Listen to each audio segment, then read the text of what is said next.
ઈસનપુર રામવાડી ખાતેના મેગા ડિમોલેશનનો આજે બીજો દિવસ છે।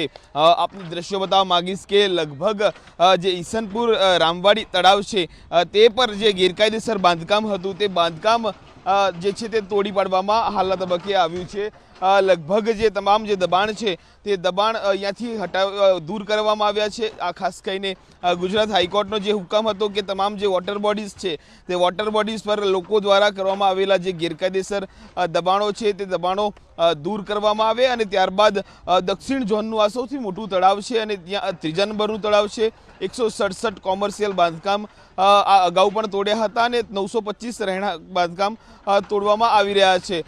ખાસ કરીને તમામ જે અહીંના સ્થાનિક જે લોકો હતા તે લોકોને અગાઉ જ નોટિસો પાઠવવામાં આવી હતી, પરંતુ તે જે છે તે નોટિસોનો તેમને ખાસ કરીને અમદાવાદ મહાનગરપાલિકાને યોગ્ય પ્રત્યુત્તર નહોતો આપ્યો।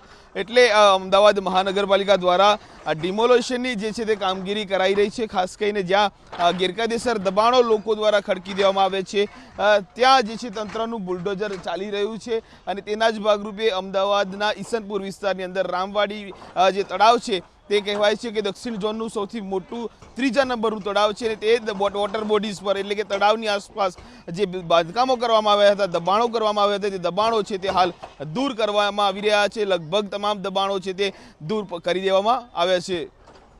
કેમેરામેન મનીષ દવે સાથે કલ્પિન ત્રિવેદી, ગુજરાત ફર્સ્ટ, અમદાવાદ।